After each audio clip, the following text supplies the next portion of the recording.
Hola, buenos días. Un gusto encontrarnos nuevamente y empezar este día y la jornada de trabajo revivándonos con la palabra del Señor. Hoy estudiaremos el capítulo 7 del primer libro de los Reyes, pero antes le invito para empezar en oración. Nuestro Padre, gracias por este día nuevo que nos regalas, por la vida y las bendiciones que nos das, por la semana de trabajo, Señor. Te rogamos que sea tu Espíritu Santo dirigiéndonos, nosotros escuchando tu voz y haciendo tu voluntad. Bendice, Señor, este estudio de la Biblia, bendice a mis amigos. Te lo ruego, Señor, en el nombre de Jesús. Amén. Amén. El capítulo número 7 nos habla sobre otras edificaciones que Salomón haría utilizando gran cantidad de personas que ya las había utilizado para construir el templo en Jerusalén.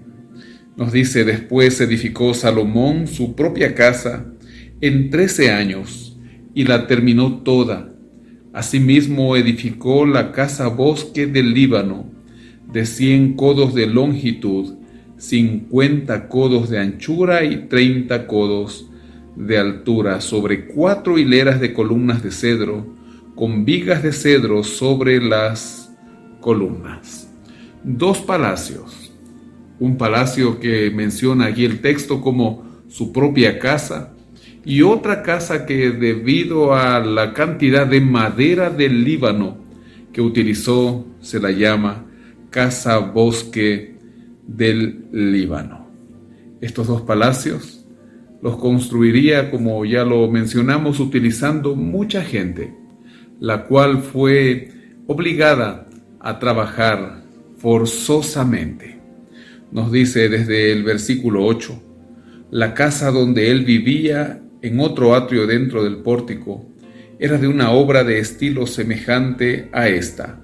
Edificó también Salomón para la hija del faraón, a la que había hecho su mujer, una casa de hechura semejante a la del pórtico. Todas aquellas obras eran de piedras selectas, cortadas y ajustadas con sierras, según las medidas, así por dentro como por fuera, desde el cimiento hasta los remates, y asimismo por fuera hasta el gran atrio. El cimiento era de piedras seleccionadas, piedras grandes, piedras de 10 codos y piedras de 8 codos, piedras de 4 metros por 4 o de 5 por 5, a nuestra medida actual, para las bases de estas grandes casas o grandes palacios que edificaría el rey Salomón. De allí hacia arriba era también de piedras costosas, labradas conforme a sus medidas, y madera de cedro. Alrededor del gran atrio había 3 hileras de piedras labradas y una hilera de vigas de cedro, igual que en el atrio interior de la casa de Jehová y el vestíbulo de la casa. Palacios construidos con piedras, luego recubiertos con madera, y esta madera al final también, como lo hizo en el templo, recubierta con metales preciosos. En el caso del templo lo vimos recubierto de oro. Para ello utilizó a un hombre. Dice desde el versículo 19: el rey Salomón mandó a buscar de Tiro a Hiram, hijo de una viuda de la tribu de Neftalí. Su padre, que trabajaba el bronce, era de Tiro. Hiram estaba lleno de sabiduría, inteligencia y ciencia para toda labor en bronce. Este pues se presentó ante el rey Salomón e hizo todas sus obras.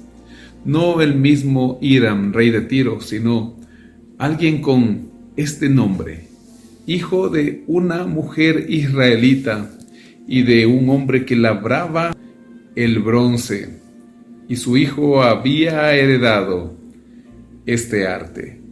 Dice desde el verso 15 que vació 2 columnas de bronce, cada una de 18 codos de altura y 12 codos de circunferencia.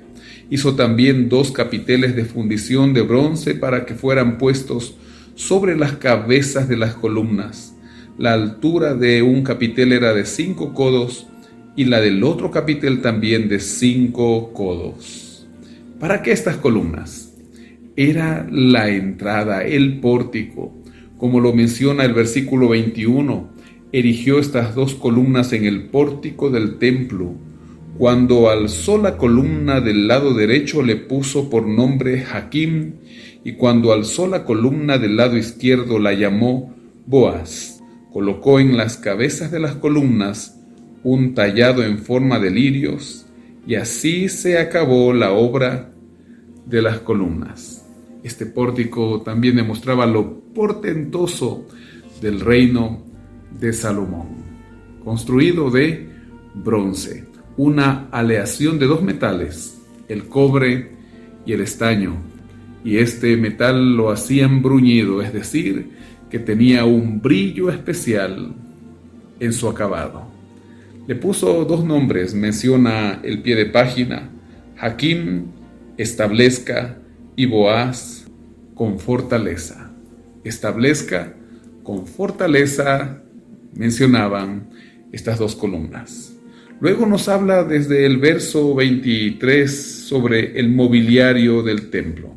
Y el principal del cual describe es el mar de 10 codos de un lado al otro, perfectamente redondo, con 5 codos de altura y a su alrededor un cordón de 30 codos.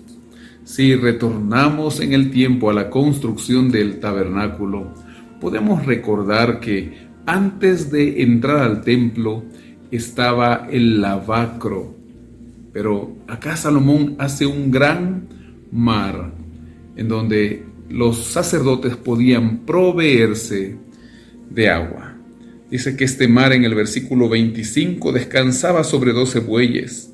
3 miraban al norte, 3 al occidente, 3 miraban al sur y los otros 3 miraban al oriente. Desde el versículo 27 nos cuenta que también hizo 10 basas de bronce, cada una de las cuales tenía 4 codos de longitud, y sobre esta estaba el gran mar de bronce que Salomón había hecho. Nos sigue hablando el capítulo sobre toda la decoración de este gran mar y termina desde el versículo número 46. Todo lo hizo fundir el rey en la llanura del Jordán, en tierra arcillosa entre Sucot y Zaretán. Y no preguntó Salomón sobre el peso del bronce de todos los utensilios, por la gran cantidad de ellos. Entonces hizo Salomón todos los enseres que pertenecían a la casa de Jehová, el altar de oro, la mesa también de oro sobre la cual estaban los panes de la proposición, 5 candelabros de oro purísimo a la mano derecha y otros 5 a la izquierda, a diferencia del tabernáculo en donde el único candelabro estaba entrando hacia la mano izquierda. Y todo el adorno y demás utensilios terminó Salomón haciéndolo por mano de Hiram. Así se terminó toda la obra que dispuso hacer el rey Salomón para la casa de Jehová. Salomón llevó lo que su padre David había dedicado, la plata, el oro y los otros utensilios, y lo depositó todo en las tesorerías de la casa de Jehová.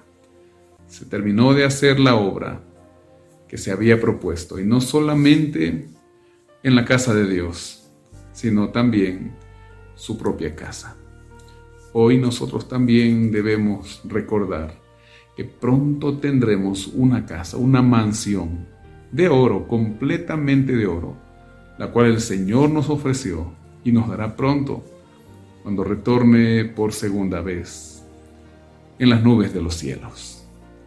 Nuestro Padre, gracias porque eres bueno, Señor, porque nos amas y porque nos das esta promesa maravillosa. Fuiste a preparar mansiones y pronto regresarás nuevamente.